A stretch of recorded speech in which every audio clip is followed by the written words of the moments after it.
Welcome friends, old and new, to the Centre for Myth, Cosmology and the Sacred, which is an independent centre for transformative learning. My name's Louise Livingstone and I'm here this evening with my colleague Mary Atwood. And as co-directors of the centre, we're delighted to be here with you this evening. So it gives me great pleasure to introduce Jay Livingstone. Jay is actually my husband. He's a UK artist, author, storyteller, spiritual coach and shamanic practitioner. Started life as a college and university lecturer, and Jay's awakening came as a result of two major life incidents. And as a result of these awakenings, he became a fully qualified complementary therapist, trained in multiple healing modalities, a shamanic practitioner, having trained with multiple teachers in the field, spiritual coach and mentor, grounded in Nordic and Celtic spiritual practice, and a facilitator of self-expansion and personal development. So in the early 2010s, Jay was called to undertake a PhD research project into health and well-being, specialising in chronic illness, and is currently an independent researcher in the field. Over the last 2 decades, Jay's been on his own deep journey of initiation to awaken his own innate wisdom and to heal at a deep soul level. And as a result, he's been gifted the guardianship of the elders of Aodhagan, which he helps to direct under the watchful gaze of the ancestors, bringing together training, therapy, art, storytelling, myth, and much more. Jay and the elders of Aodhagan seek to create safe and deep healing spaces within which individuals can start to reclaim their sovereign powers of healing and innate wisdom, supporting them to hear the songs of their own soul. And Jay's practice, which is what he's going to be talking about this evening, is leading him to work deeply with the planets of the solar system and bringing through ancient wisdom and the alchemy of the solar system to the present day to help foster deep, transformative experiences at the soul level. The solar system is speaking, Jay says. All we have to do is listen. So I'm going to hand over now to Jay. Thank you. Well, that sounds all very posh, doesn't it? That intro. I'll have to try and live up to that intro now. So thank you. And just before I do start, it's a pleasure to be here with Mary and Louise and the centre. So thank you for hosting, and thank you for all turning up on this lovely dark in the UK Wednesday evening. So can everybody see a slide? Yes, we can see that. Great. Yeah. Excellent. Thank you. Well, that's, you never know if Loki's going to jump in with technology. So hail Loki. So the songs of the solar system, it's something that has been with me for a long time. And this is the first talk really I've done about it. But I just want to set some ground or framework here. So what's this talk about? Well, it's a talk about a song. And this song has been sung for billions of years and heard by countless of ears throughout the time. Now, as a shamanic practitioner, I believe that everything is animate. So really, I'm using two terms from the Western framework here, animate and inanimate. But really, I just want to couch it in that. But really, we're talking about everything hearing this song all the way back through time. And it's a song which is still being sung to this very day. And still, if we attune our ears to it, is being sung now. We might not be able to hear it at this moment. You might be listening very intently to me, for instance, but it's singing and we hear it within our bones. This isn't to talk about astrology, and it isn't to talk about astrological relationships with the planets. That's a rich history in its own right, and it's a rich history which has got a lot of framework around it, a lot of underpinning knowledge, and hundreds and thousands of books and articles and practitioners all contributing to it. This isn't a talk about that. It is a talk, however, about a deep relationship through the shamanic lens with the cosmos. Now, obviously, when we talk about the cosmos there, I'm just concentrating on a very small part, which is our solar system. But the things I'm going to talk about today can be expanded out into the relationship with the wider cosmos or wider universe, whichever term you wish to use there. So a little bit about me. As Louisa said in the introduction, and just proceed here. So I have a professional background in teaching and training, having an MSc and a Cert Ed, and I also hold diplomas in management. And I've been working in the UK further and higher education sectors for some 20 odd years. I'm a formally trained shamanic practitioner, as Louise has mentioned, and my practice is particularly towards the Norse, or the Norse gaze, should I say. And through that, I facilitate workshops and spiritual coaching and mentoring. I hold numerous qualifications in different healing modalities. And that's quite a loaded term, healing. So let's just say therapeutic modalities. And I'm an independent researcher, studying all the way up to PhD level, which is on a hold at the moment, but continuing it within a private capacity. And this is my website for those of you who want to go and have a look at it, and you can find out more about what I do and all the little bits that I have to offer. So this story started for me about 20 years ago, although it will become quite clear that I didn't really realize I was in the throes of a story. And I suppose just thinking about Campbell for a moment with his hero's journey, I think all the things that happened to me 20 plus years ago threw me out into threw me out of the village, except I was so damaged and hurt by a lot of things that we'll look at tonight, I suppose, that I didn't really realize that I was being thrown out, except I was in the midst of it. And I think that only now, when I look back, putting this presentation together, I think when I look back, that I realized just how I was being thrown out of the gates of the village by life. So this story starts some 20 years ago. If I had a little harp, I would play it, but I don't. So I'm going to take you back 20 plus years in my life. And I was a successful lecturer in a large college.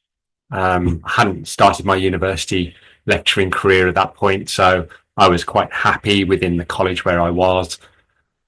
I was teaching my subjects, and I was living the Western dream. I had the car, the house, all those kind of things that we associate with aspiring and coming from the working classes into the middle classes.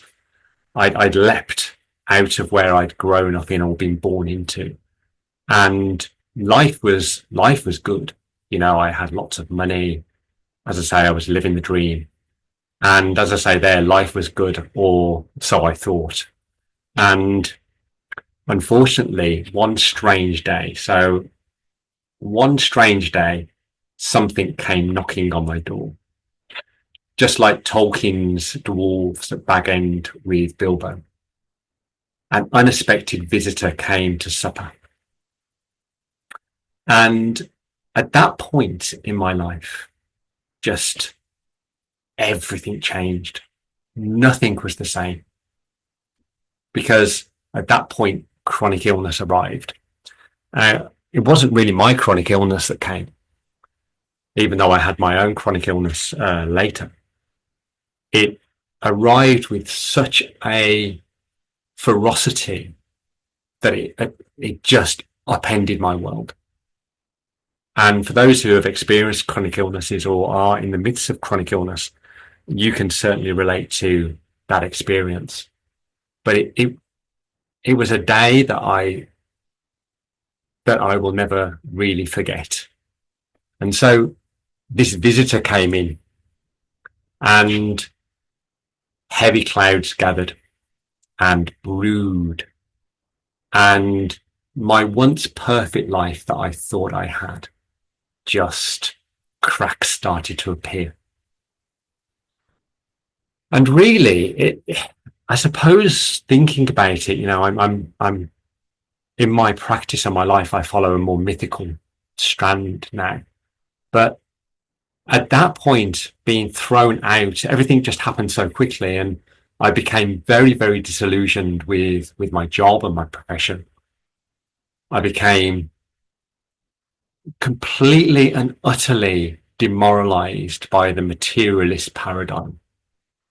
And I remember this chronic illness turning round to the doctors who I was talking to at the time and saying, well, what was wrong here? And they were saying, I don't know. We don't know. And at that point, my whole world, because I was a systems engineer and computing lecturer, the world was completely black and white for me at that point until that point. And it was, hang on, you don't know. You've had hundreds of years of exploring the body, and you're telling me that you don't know what's happening with this system that I've been told the body is a machine. So surely we treat it like a machine, and we know what's wrong with these things. And they were like, we haven't got a clue. And it was like, oof, all my points of reference, everything dropped out, and I became very, very disillusioned with mainstream science and technology. But I had my job, so I continued in my job. It was the only thing, I suppose, that gave me a sense of grounding. It was the only thing that was constant, even though I was very disillusioned. And from that point, because I couldn't find answers to solve problems, being a very engineering-y person, I became very unhappy. It was this tension between, I know that there's obviously more now, but I don't quite know how to get there. I don't know what it is, and these constants have now fallen away in my world. So I became increasingly unhappy. And because of the job and because of the house, I had the lifestyle to maintain, and I didn't really want to give that up. So on top of this now, my wife was extremely ill. So I danced harder and harder with the Western dream, trying to hold it all together. And for those of you who have been in that position of holding life together, because maybe it's comfortable, maybe you don't know anything else, we try and dance harder and harder and try to make it work. But the world started to make no sense to me. And at that point, even the things that held me in a constant, or held me in stasis, I suppose, everything started to get knocked from under me. And I started to spiral and fall and free fall further. And I remember trying to catch, like catching smoke, concepts and ideas, and trying to pin my identity on things. But the trouble is with that, it just led me further into the abyss. And so again, I turned to this world that was making me ill, made my wife ill. And I found very soon that it had no answers. There was no answers, no substance. Once I started to look under the shiny consumerist exterior of experts, I'd been to the experts in medicine, and they said, we have no idea. I tried to hold on to economy and listen to those people, and really that fluctuated. So what was I to hold on to? So all of the pre-made solutions that I put on little pegs, put all my knowledge and identities in the world, they very soon fell away. And moment by moment, everything changed, and it changed rapidly. And for someone who brought up in the 70s stroke 80s, and in the UK, a huge emphasis on engineering and STEM, we'll call them STEM now. That was terrifying. That I couldn't stop the free fall. My brain was clutching, and and everything was changing, and I couldn't stop. So my world slowly exploded, and I was being broken down and broken apart. And there's this, in all the literature, all the anthropological and all the ethnographic literature that you look at with shamanism, there's this idea about being ripped apart. The shaman, not that I call myself a shaman, and we'll see later why in a moment, but I'm just going to say, I'm going to liken my experience here to that of shamanic people or practitioners. There's this moment where the shaman is taken out of their normal existence, ripped apart, and this is usually in South American shamanism. They're ripped apart by the ancestors and the spirits, and their body and their bones are put into a large cauldron, boiled and disintegrated, and then thrown back into the world and reassembled. And that's the initiation. So I was slowly being broken down and broken apart, and I lost myself. And chronic illness remained. So now there was still this visitor raiding my larder. And on top of that, there was uncertainty and pressure and pressure and pressure. And you know that moment where you look at your life and you think, there's no way out of this. I can't find a way out. And just everything closes down. That was the moment of popping. And I entered into a full mental breakdown, or whatever we call them these days. But for me, I use that term a mental breakdown because it was a full breaking down of all my mental faculties. Everything went, and I lost days and months. And ironically, as I said here, ironically, even though I didn't know it at the time, the songs were being sung, and I didn't know it. And I just fell into this abyss. But eventually, battered and scarred and bruised, I set off on a road of healing. And I decided that one of the things that had made me ill was teaching. So I decided to leave teaching, as hard as it was. That was something I loved, and I still believe in teaching as a core, even though I have mixed feelings about how it's delivered in mainstream education. It's still a really valuable thing that I hold on to, and I'm glad that I've been through that system and have those underpinning gifts given to me at the age I am. And I became self-employed as a therapist. Now, primarily, I entered therapy also to help my wife heal. Being a systems person, I wanted to make things right, but that soon became apparent that I personally couldn't make anything heal. So I took the tools that I'd employed, that I'd learned, and turned them in on myself, and found that I went on a long journey of healing, and became self-employed as a therapist, as I say. Because of my background in education, I birthed a fully accredited training centre in holistic therapy, trying to pass on the gifts that I'd been given and the tools that I'd got to help other people go through what they were going through. And Louise and I sat down and we tried to make sense of what was happening. So there was two things going on here. There was my breakdown and Louise's chronic illness, and they were both in this cosmology of our lives. So it was trying to understand what was going on. And life was going kind of well. But then, just as each visitor, each dwarf came to Bag End in Tolkien's Hobbit, another one came voraciously eating its fill. The 2009 global economic crash. That was a fun time. So we endured that, and we started to look for answers.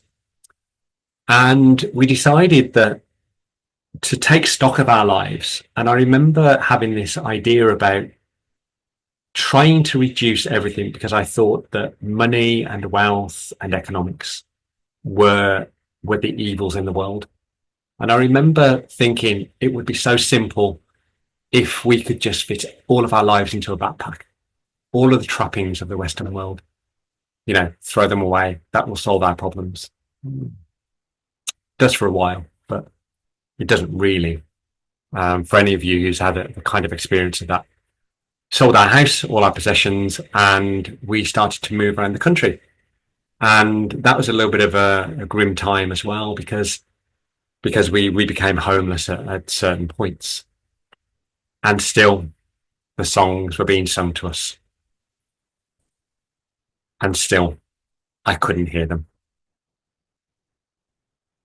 Now, all of this that I've just said is but a story. It's a narrative. It's a narrative by which I draw upon for inspiration, or I tell. And it's a story of a life of experience. The important thing to realize is it's only one life. It's not particularly a special life. I'm sitting here, I formed a company, Aodhagan, and, I've been on this amazing journey, but that's my journey. You've all got your own journeys, and your journeys have brought you to this place for us to sit here tonight. It's not a particularly special life, but it is a life that tells of a failed project. And that project is the Western dream and the modern Western world.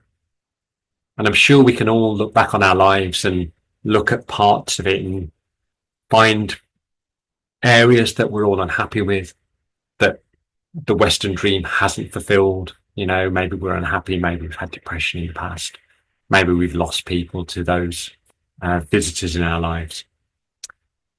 The Western world is not a happy place when we get down to it. Now, this all sounds like doom and gloom. I suppose my Nordic storytelling and my Viking outlook tends towards that, but there is some happiness I hope that we can get from this. So, as with all good stories, there's more. As if all of that trauma and all of that, all of that journey isn't enough. There's more. Because sometime after that, I'd started to recover, and another visitor came to the door, and they rapped and rapped and rapped harder and harder. In fact, you will all know this visitor because it came to all of our doors. COVID-19. And as the world fell silent, I finally heard it. A single song, sung so loud that it was deafening to me. Now, we can't forget the world. All of us had the privilege of sitting in a world that fell silent. Cars stopped, planes stopped. The birds sang so strongly, if you remember that. For about 3 or 4 weeks was the occasional car. And that was such a privileged time in my life, because this song found me and I heard it. So the planets called to me and guided me to bring forth ancient songs and wisdom from modernity. And it was the song of Jupiter that I first heard. And it was a song that came from a web page on the internet. And the thing is about the way that I orientate my life with shamanic practice is that there's an intelligence, and these things find you somehow. And because of my background in technology, it found me through technology. So the planet's been speaking to me ever since. And that's such a privileged thing. And we're going to have an immersive experience in a moment about them speaking to us tonight. So they've asked me to share these songs with you. So today we are gathering and we huddle around the fires burning in the long houses and in the hearths. And we sit together in an exploration of inquiry. And it's important to realize that I'm not sitting up here as some kind of sage on a stage. I'm just telling you a story of what's happened to me in my life. And I have no answers. And my experiences won't be your experiences. But hopefully we can have a joint experience tonight. I don't know what that experience will be, but it will be an experience. And it will be your experience. And I will have my experience. And sitting in the unknowing or sitting in the not knowing and opening a space, I think, as Patrick Curry says, that place of enchantment that may not last for long, but it cannot last for long, but because that's the whole point behind enchantment. But, you know, that space of wonderment, having an ear to hear and an eye to see and a heart to experience. So, as I say, I'm working with the planets on a shamanic level. So, I think that I want to define these terms, shaman and shamanic practice, before we go any further, because they are absolutely loaded. They've been used in all different fields to mean different things. But when I use the word shaman in my practice, or shamanic practice, or shamanic practitioner, this is what I mean. So it's a shorthand to convey a shaman or shamaness. So I'm using in a non-sex term.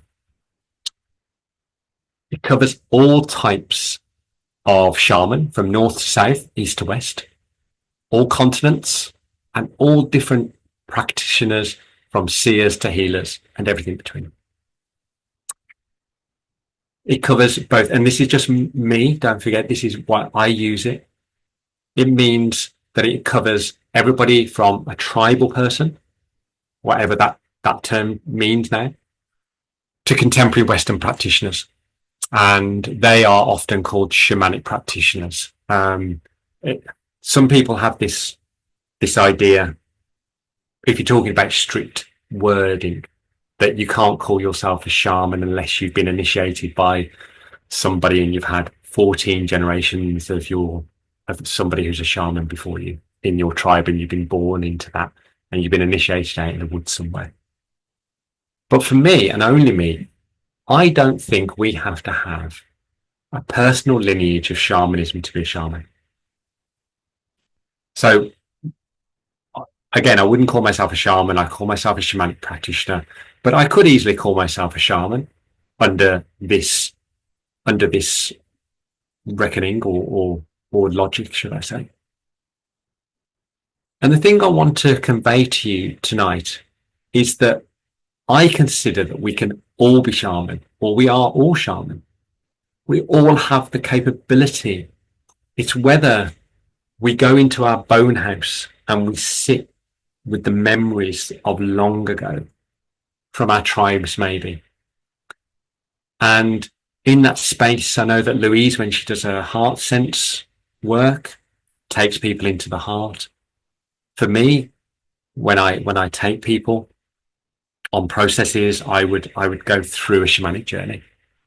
So for me, my framework and my modalities, it's going in on a journey into maybe your tribal longhouse, into the Norse longhouses, into the Saxon longhouses, pulling up a log and sitting and talking with your inner shaman. So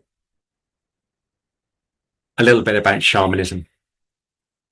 The thing that all shaman tend to do, or shaman practitioners, should I say, is that they work with this great consciousness. And it's a sacred consciousness, we can say. But this consciousness for me dances through all things, animate and inanimate. And as I said at the top of the talk, for me, there's no difference between animate and inanimate.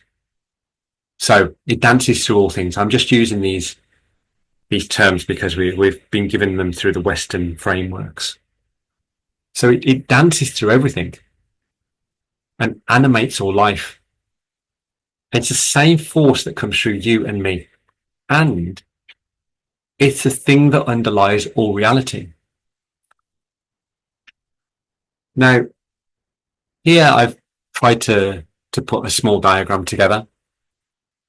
So shamanic practitioners tend to work definitely with sight and sound and smell and taste.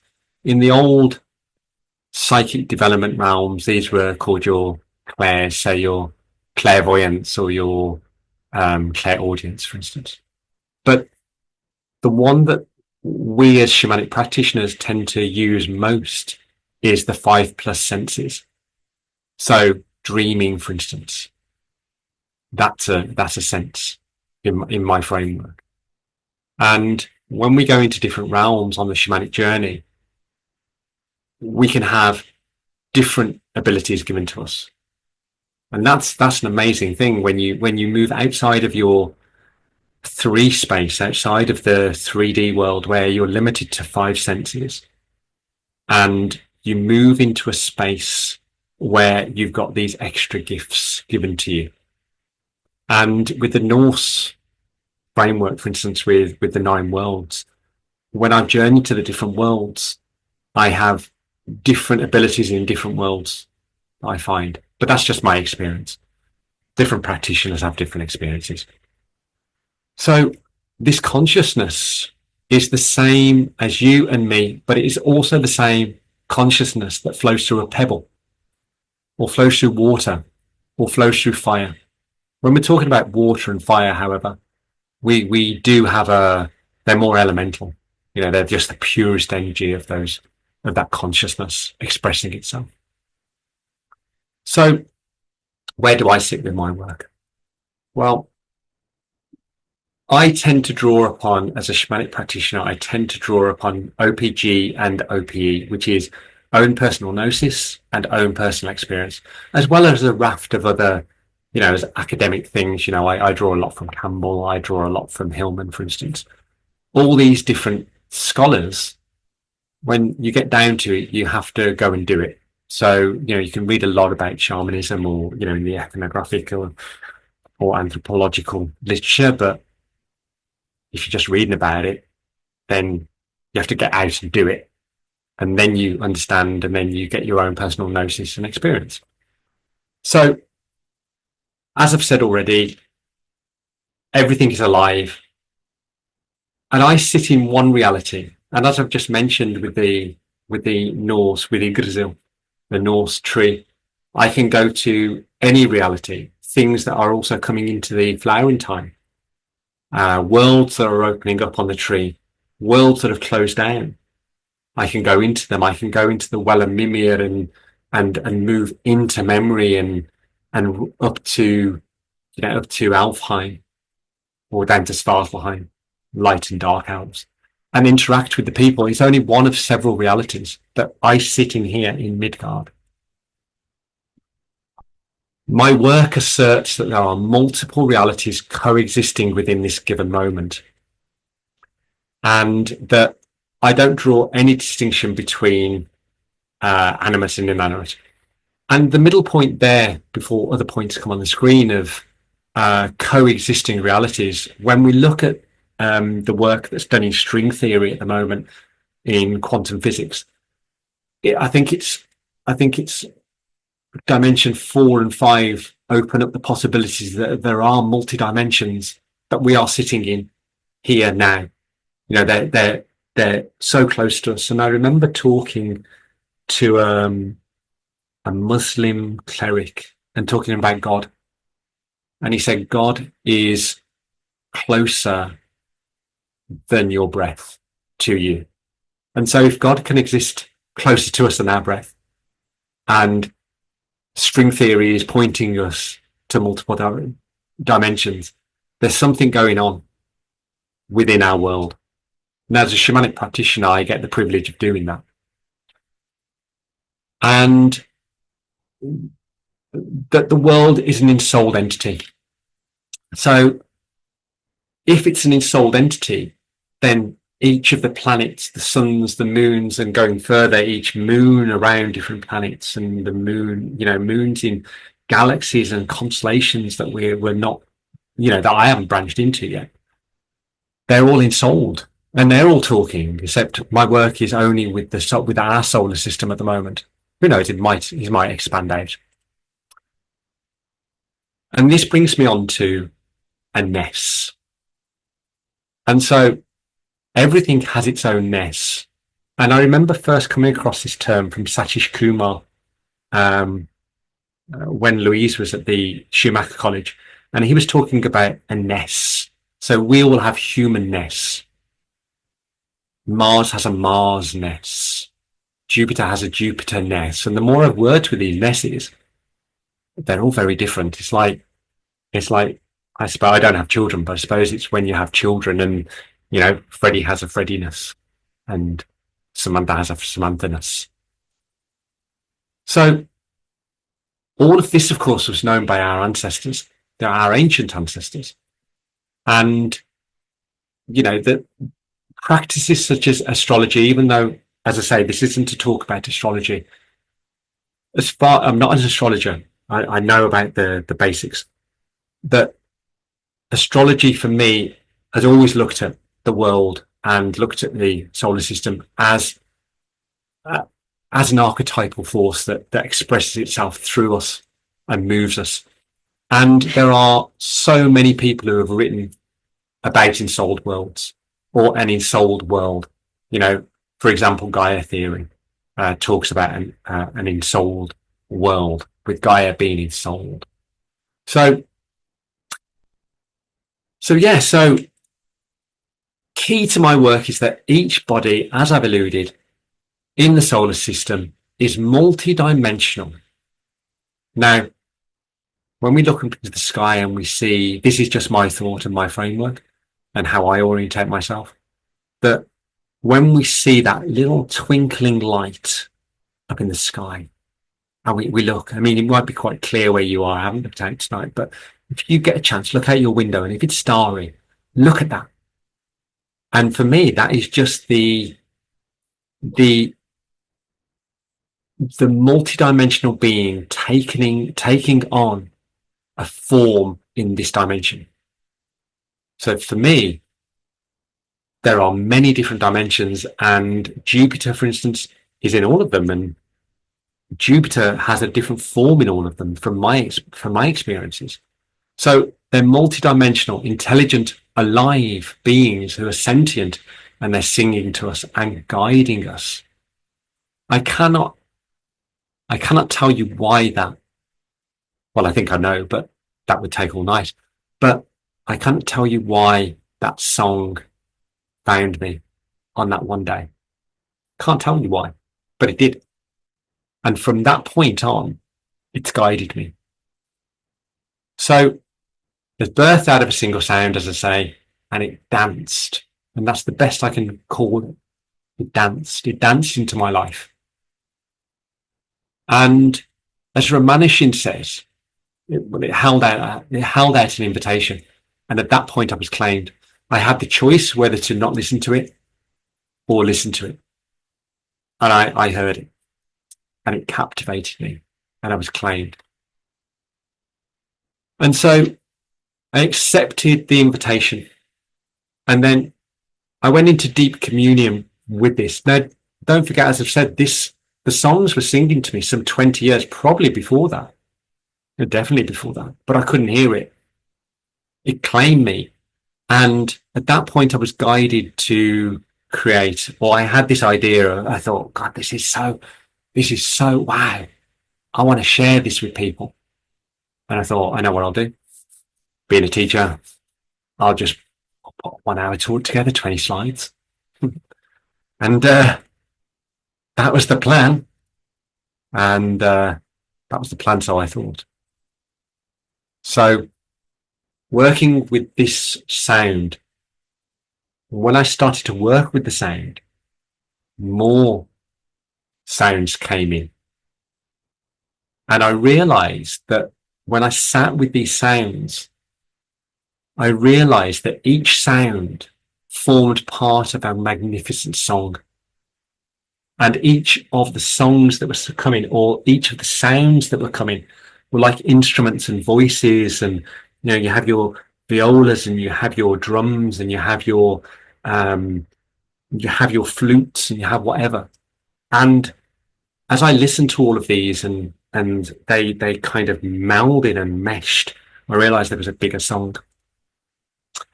So just as the dwarves arriving at Bag End, I lit fires for each of the songs, each of the voices, and I pulled out my finest mead and I cooked fine drumgot. For those who don't speak Icelandic or Norwegian, that's dream porridge. And I fetched that from the pantry. And I readied comfortable apartments with fine beds.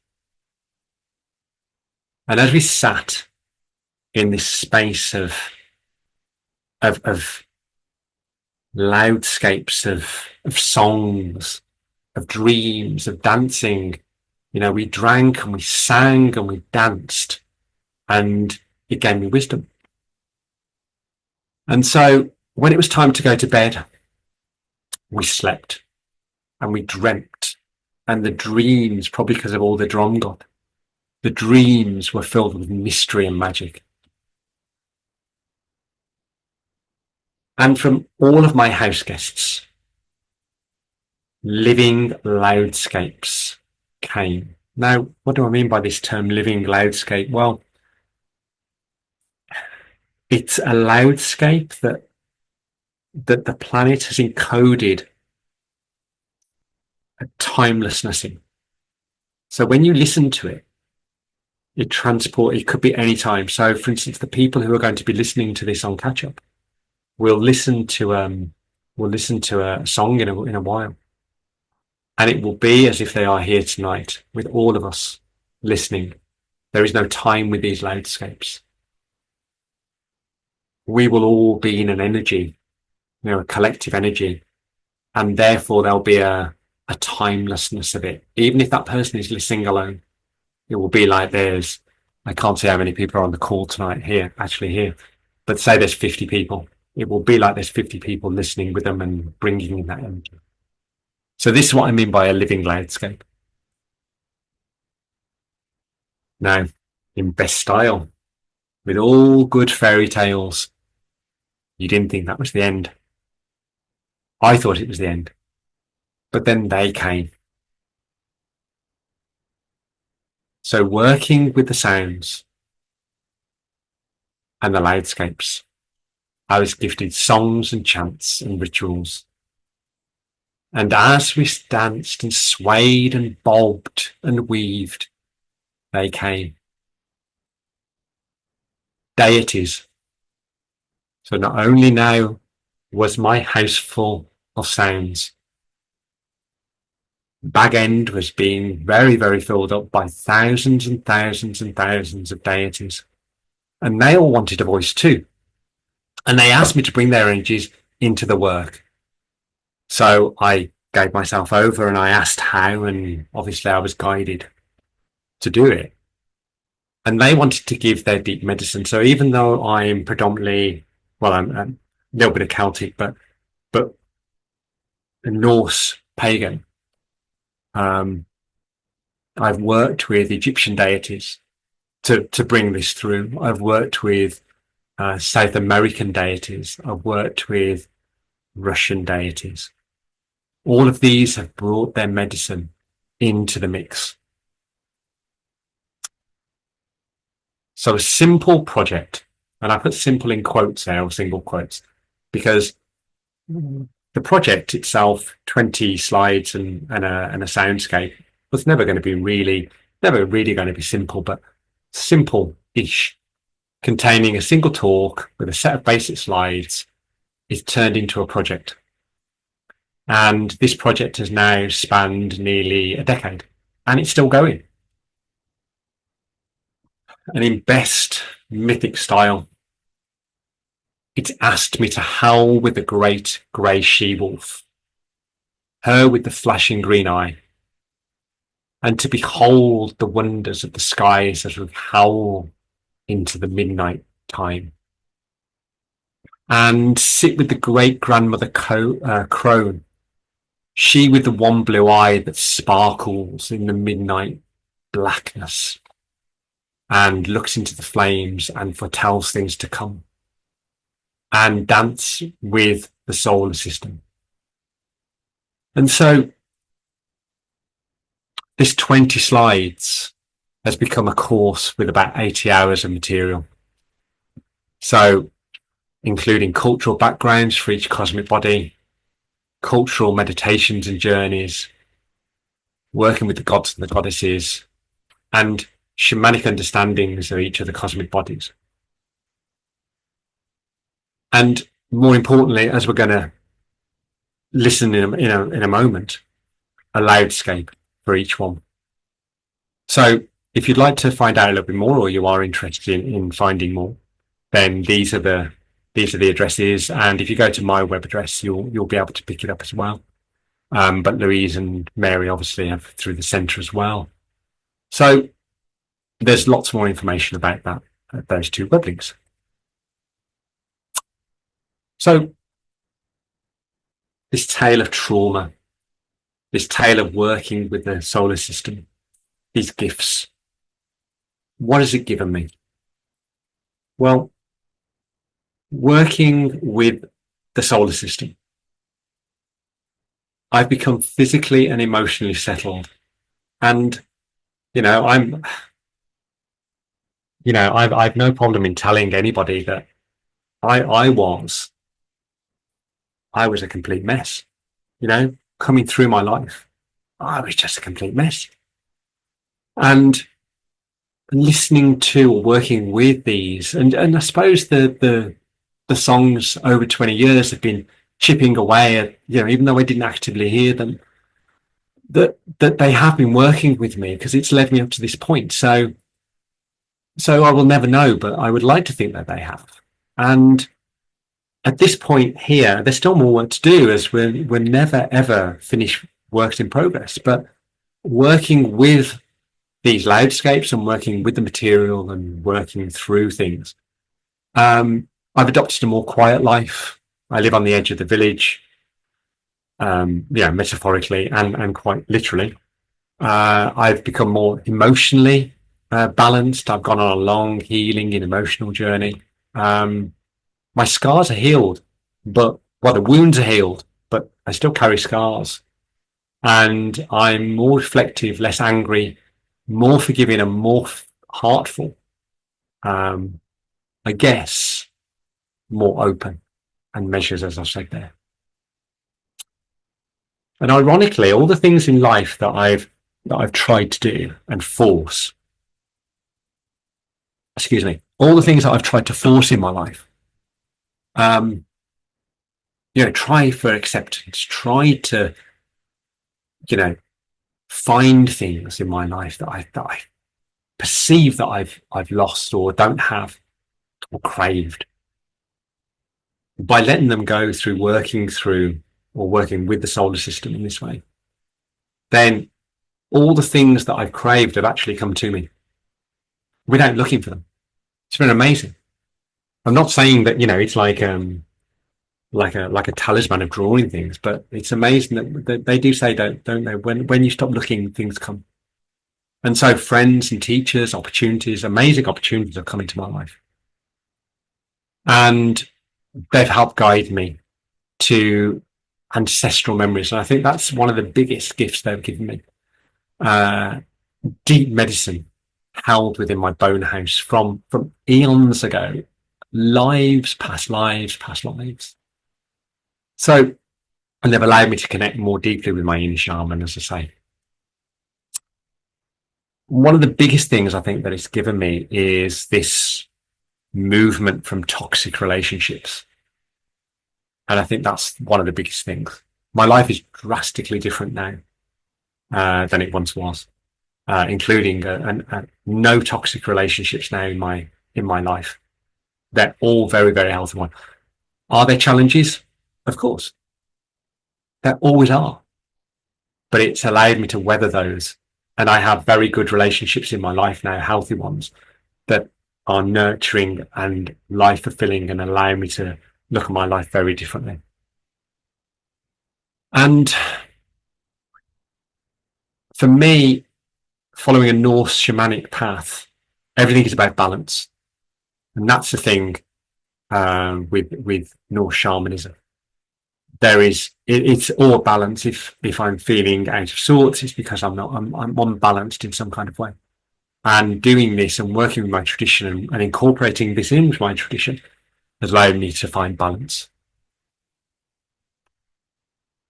Remember I said right at the start when I was living the dream that, life was good. Well, life wasn't good. Life was far from good. It's just that I had all the illusions telling me it was good. All those illusions now have been stripped away, and actually life is good once more.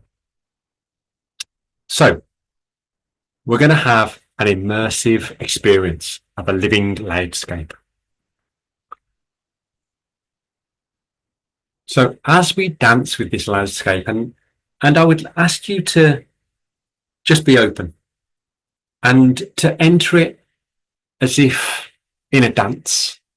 This dance is this loudscape is extending a hand, asking you onto the dance floor. And if we dance with it, maybe we'll be able to see with the eyes of the midnight crone. Maybe we'll be able to see with the eyes of the seeress, who sees through the illusion of modernity and sees all the way into Yggdrasil itself. And maybe, just maybe, we'll be able to hear with the ear of the raven who flies around the world, seeing all and whispers sweet stories to Odin on his throne. And maybe we'll be able to open our very beings and see with our heart of a child who approaches each and every day anew. And maybe, if we listen to the song that's sung, then possibilities and magic may happen.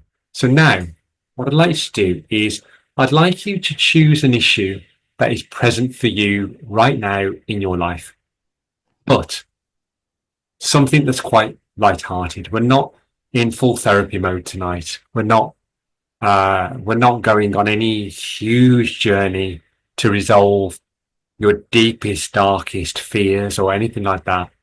All we're doing is playing today.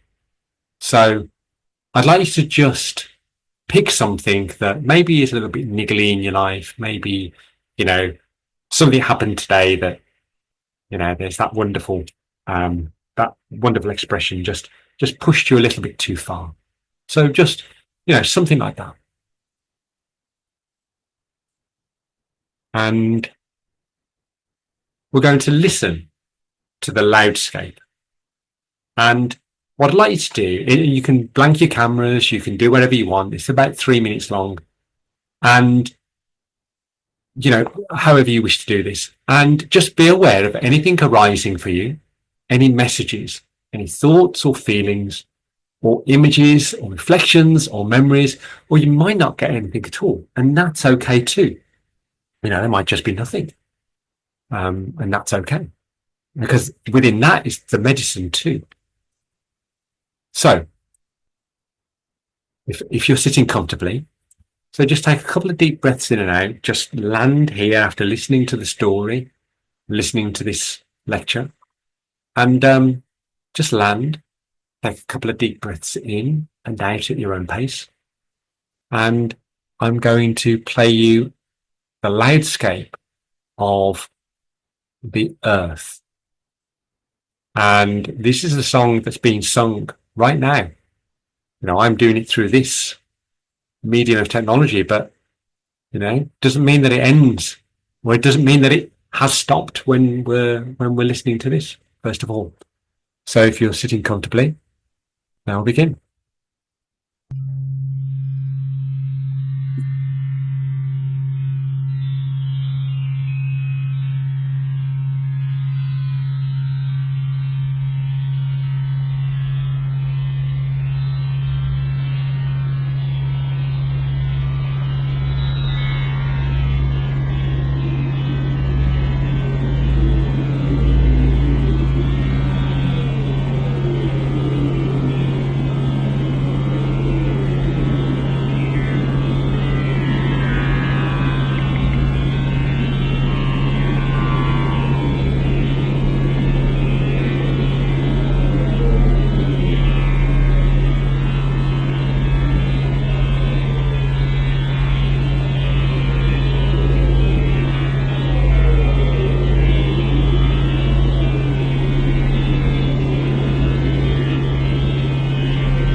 Okay, so just taking a couple of deep breaths back in and out.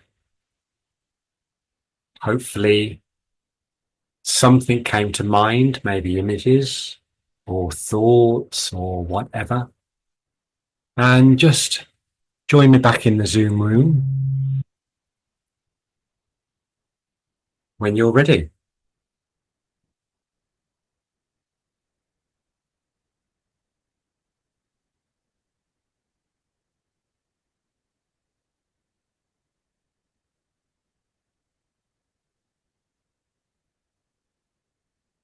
Welcome back, everybody. Hopefully people can hear me. Yes, yeah, thank you. Okay, so after hearing that, I'd be really interested to hear your experiences. So extending a technique that I've experienced from the storyteller Andreas Corneval, who does courses also at the centre. What I'd like you to do now is take a couple of minutes. I'll give everybody a couple of minutes, and without using the first person, i.e., no I, write down your experience. So, for instance, I'm talking about here imagery. So you might say, a young white pony prances through a field of blood-red flowers while stars drip like pearls in the inky black sky. Or an old house on the dew-drenched hill, welcome all who travel homewards. So don't use the word I, but write down your experience of anything that came to mind or what happened for you. And if you would like, you can unmute and contribute. And I think Mary or Louise will schedule who's going to speak. Hopefully, is that something you can do, Louise? Yes, it certainly is. Brilliant. So if you just raise your hand, and we'll get maybe 3 or 4 or 5 little feedbacks just in a sentence. Take a couple of minutes, and then whenever you've got something, then just call it out, and we'll try and let me get a piece of paper, and I'll just write down the sentient points. Great. Louise? Yes. Did that soundscape come over all right? I'm presuming that everybody heard it, by the way. Yes, perfect. It that's all right. It was really good with headphones on, so I would encourage people to go back and put their headphones in and listen to the recording. Fantastic, because I realised I didn't ask people who, if they could hear it, and we might have all been there for 3 minutes, just in silence. We would have told you, but it was... Thank you very much. Okay, so when you're ready, just call out, and we'll go from there. All right. Hello. Hello. So this one that came to me was several men huddled round a fire making sounds together. I said chattering, but making sounds together in a forest clearing. Ah, lovely. Wow. That's quite powerful. That's very powerful. Well, from a Norse point of view, yes. So, but thank you. Does it have a meaning, or do we just that's... No, well, we're just gonna pull them out, and then we can get maybe some kind of, from everybody's experience, kind of just see where it goes. Because what will happen also is that somebody will say something that they got that is medicine for you as well. So you're all feeding into each other's medicine, which is really the point of the longhouse. We're all in the longhouse around the fire. So thanks for kicking it off. Now listen to other people's. And also other people take note, because you might think, wow, yes, that's the medicine. Thank you. Thank you. Oh, hi. Hi. Can you hear us? I certainly can. It's good to see you. Yeah, and you. Thank you. Excellent, my friend. I really needed this tonight. It was perfectly timed. Great. To me, it felt so powerful, those sounds. I actually felt like I was... Sorry, I shouldn't use I, should I? It was like all the elementals were having a chat with each other in some wood somewhere. And, right. I didn't feel they were talking to me, but I felt privileged. And although I didn't know what they were saying, it was so healing anyway. So, wow, brilliant. So thank you. You are more than welcome, my friend. Thank you both. Great, thank you. I had my eyes closed. Okay. But I could see lots of colours. Rainbow colours, all sparkling. And it got very bright towards the end. Brilliant. Excellent. Thank you. Hi. So happy to be here. Good. Glad to have you here. Thank you. 4 or 5 or 7 concentric spheres, each swirling and dancing in waves in different directions and dimensions, dissolving rigid limits of stringent linearity and dogma. Wow. Gosh, that's quite a powerful one. Thank you. Wow. Thank you. And shall we take another one? And then, because I've got a little bit more to get through tonight, but yeah, let's take another one. Could we just get Deb's up, because Deb put it in the chat. Yeah, carry on. Deb, did you want to read that out, or would you want me to? Deb said spinning, then head was full of chatter, internal and external, very full. Right. So there seems to be this this idea about chattering and talking and gathering. And I like the idea about the dimensions as well. Because if you remember, I said to you that the way that I work and the way that I've been guided to work is this idea that planets are multidimensional. So, they're beings in other places. They're planets in our physical. They're gods and goddesses in another dimension. They're energy bodies in another dimension. And what we're doing is we're using this as a gateway. So the soundscape is like a gateway. So what I would say is, because I realize that everybody has got an experience that to tell. And I do apologize that we can't take them all, unfortunately, because there's a little bit more to get through. But take those things that other people have said, and what are the messages now? What are the medicine that comes through into your life? So, I mean, for me, one of the ones that have come in here is that I can't forget about all the different dimensions that we work on as human beings. And that's come out that there's multi-dimensions at work in this. So thank you all. I've got a little bit more of another exercise to do as well lately. How are we doing for time, Louise and Mary? We have 20 minutes left. It's 20 cool. to 8. Excellent. So is everybody all right if I just carry on? I've got a little bit more to go through. Thank you all, and thank you all for participating. So, can everybody see my screen still? Yeah. Hopefully. Cool. Thank you. Thank you, Barbara. So this is the medicine for today. So as I worked more with these sounds and more with the planets and the gods, a software package evolved. I guess it was always going to, because I was working with sounds and I'm also a programmer by trade. So I think that what happens is the deities, let's call them the deities, the planets, the energies, they work with your strongest gifts.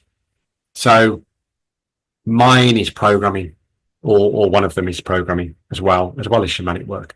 So, so it became a software pack, which I'm just finishing off, but I have another soundscape working. And what I do with people is, I've used this I've trialed it with a couple of clients at the moment, but the software package will allow them to look at, we've just heard about the earth, we've just heard the earth speak, but what about all the other voices? What about all the other voices that are talking?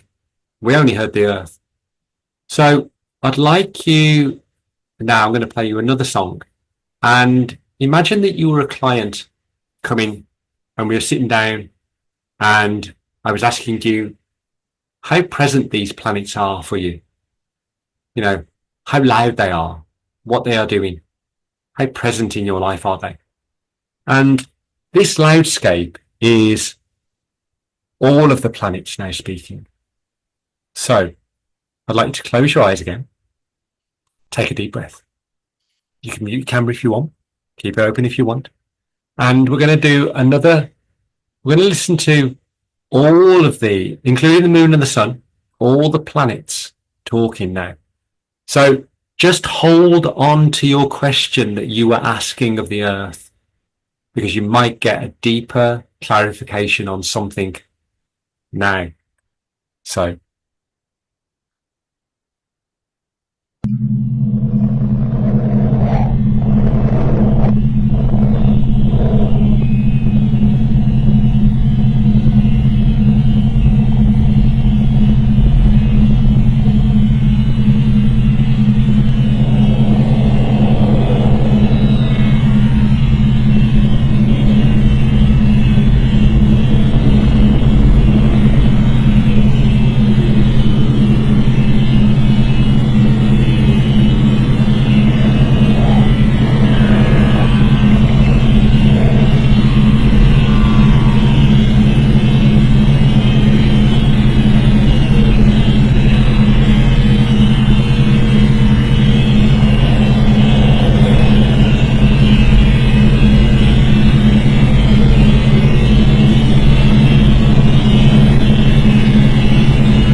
So hopefully you'll have experienced a difference between the two, but take a couple of deep breaths now. Land yourself back in this reality, back in Midgard. We've gone and spoken to the wisdom of the universe. We've danced with it.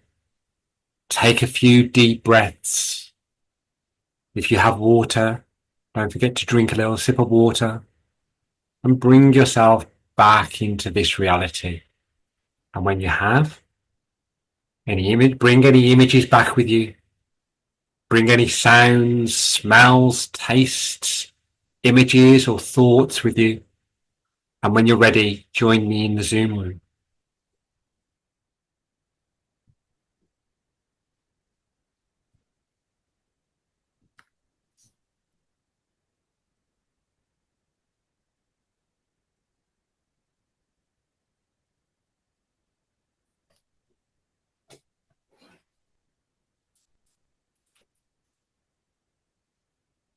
So as you're just rejoining, you may want to write down any experiences that you had when the whole of the solar system was talking to you.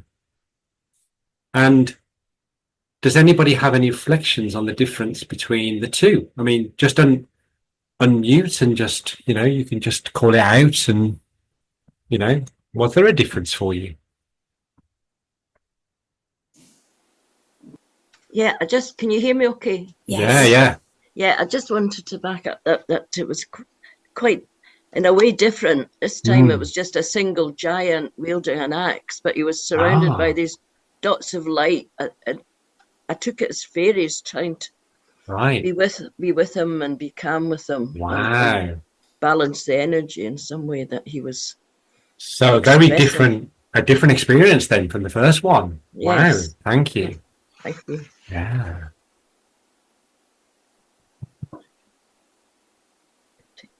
Hi. Hi. Hi. Excellent, beautiful, actually, very powerful, that one to me. I just felt that things haven't been aligned, things to take place, what we've been waiting to happen. But I feel much better now, actually, that the alignment is almost with us, and then everything will just fall into place. So there was a difference between the two for you. Definitely a radical difference. This one had definite answers for me, actually. Okay, good. In the sounds, in the experience, yes. Brilliant. I'm smiling. I can see you. Yeah. The energy has already shifted, so thank you so much. You're welcome. It's I'm just bringing this stuff through, so hail the planets. So thank you. Anybody else like to have a reflection? There's no pressure, you don't have to. It's just if you wanted to contribute.